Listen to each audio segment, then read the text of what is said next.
রূপগঞ্জের কথাই যদি আমরা বলি, যে রূপগঞ্জের যে চিকিৎসা ব্যবস্থা, সরকারি যে চিকিৎসা ব্যবস্থাটা, সেটা আপনারা কিন্তু সবাই জানেন যে কি ধরনের চিকিৎসা সেবা আমরা সরকারি হাসপাতালে পেয়ে থাকি। আমাদের চিকিৎসা ব্যবস্থা 75 to 80% চিকিৎসা সেবা কিন্তু আমরা বেসরকারি হাসপাতাল দিয়ে থাকি। এত বড় একটি খাতকে আমি মনে করি দীর্ঘদিন অবহেলায় রাখা হয়েছিল। আমরা আমাদের দাবি দেওয়া আমাদের যথাযথ কর্তৃপক্ষের কাছে আমরা পৌঁছাতে পারিনি, যার জন্য আমরা অনেক কিছু থেকে আমরা বঞ্চিত। আজকে এখানে প্রিয় সাংবাদিক ভাইয়েরা আছেন, আপনাদের উদ্দেশ্যে বলতে চাই, আপনাদের মাধ্যমে আপনারা একটা জিনিস আপনারা জাতির সামনে তুলে ধরবেন যে একজন রোগীকে সুস্থ করার জন্য একজন ডাক্তার এবং একটা হাসপাতাল আপ্রাণ চেষ্টা করে। ইচ্ছাকৃতভাবে কোনো ডাক্তার বা কোনো প্রতিষ্ঠান কোনো রোগীকে ক্ষতি করার জন্য কিন্তু কাজ করে যায় না।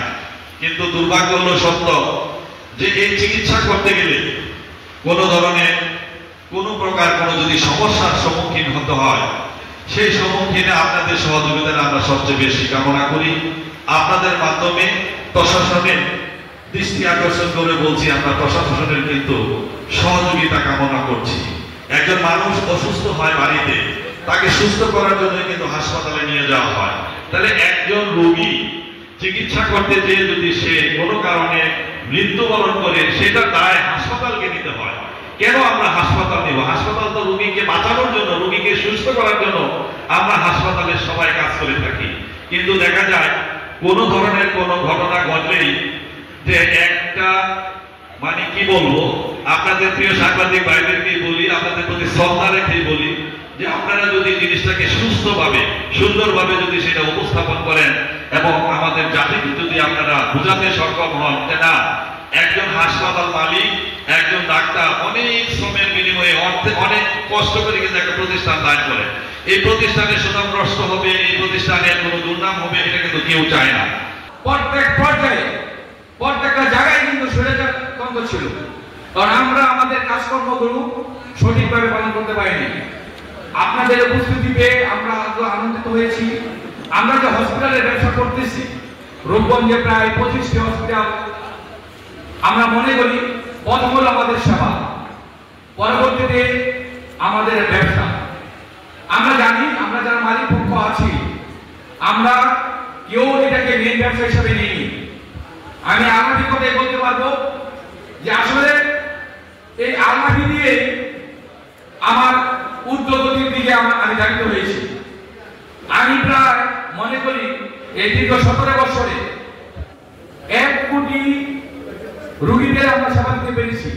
এর মধ্যে অনেক রোগীকে আমি বিনা টাকায় চিকিৎসা দিয়েছি এবং এই আলমারি দ্বারাই আমি গোলাগান ইউনিয়নের চেয়ারম্যান নির্বাচিত হয়েছি। আমি গর্ববোধ করে বলতে পারি যে এটা শুধু আমি সেবা দিয়েছি, মানুষ আমাকে গ্রহণ করেছে, বিনিময়ে আমাকে ওরা চেয়ারম্যান নির্বাচিত করেছে। আমরা প্রত্যেক ক্ষেত্রে প্রত্যেকটা হসপিটালের মালিকদের কাছে আমার একটাই অনুরোধ যে আপনারাও আপনাদের বিভিন্ন জায়গায় বিভিন্ন অবদান রেখেছেন এবং আরো রাখবেন। আমি এই প্রত্যাশা করতেছি এবং আমাদের এই সংগঠন যেন যে কোনো হসপিটালের যে কোনো সমস্যায় আমরা একযোগে কাজ করতে পারি। তবে হসপিটাল পরিচালনার ক্ষেত্রে বিভিন্ন সময়ে হসপিটাল মালিকরা কাগজপত্র প্রসেস বা বিভিন্ন এলাকা ভিত্তিক সমস্যার সম্মুখীন হয়। সেই ক্ষেত্রে যদি সম্ভব হয় তাহলে এই জেলা কমিটি বা উপজেলা কমিটির পক্ষ থেকে যেন সহযোগিতাটা পায়, এটা আমি আশা করব। রূপগঞ্জের যে হসপিটালগুলো মানবিক কাজে রূপগঞ্জ এবং নারায়ণগঞ্জে চিকিৎসা দিয়ে আসছি, আমি সভাপতি মহোদয়ের সাথে একটু যোগ করতে চাই। আমরা শুধু রূপগঞ্জ এবং নারায়ণগঞ্জের সাধারণ লোককে চিকিৎসা দিয়ে আসছি না, এই রূপগঞ্জের এই 10-12টা প্রতিষ্ঠান স্বাস্থ্য খাতে ভূমিকা রাখছে।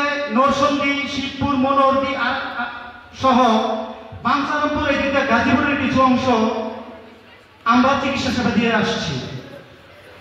প্রত্যন্ত এলাকা থেকে যদি চিকিৎসার জন্য চিন্তা করে তাহলে ভুলতাকে একটি চিকিৎসা কেন্দ্র হিসাবে বেছে নেয়। আমাদের প্রতিষ্ঠান ডিফেন্স হসপিটাল লিমিটেড সহ আমাদের আশেপাশে যেই কতগুলো হসপিটাল আছে তারা সবাই মানুষের মতো চিকিৎসা দিয়ে আসছে। আমরা সেবার ব্রত নিয়ে আমরা কাজ করে যাচ্ছি। আমরা বলি ব্যবসা, কিন্তু আসলে আমাদের ভেতরটা ধারণ করে যে সেবা, সম্পূর্ণ সেবা। আমি বরাবরই বলেছি, এর আগের মিটিংগুলোতে বলেছি, যারা উপস্থিত ছিলেন ওনার্স অ্যাসোসিয়েশনের তারা জানেন যে আমরা ব্যবসাটা বলবো না। ব্যবসা কেন বলবো না? ব্যবসা বলতে বলতে আসলে ব্যবসা হয়ে যায়। তো আমরা বলবো যে আমরা সেবার সাথে যুক্ত আছি। সেবার সাথে যদি কোনো ব্যবসা হয়ে যায় সেটা হোক।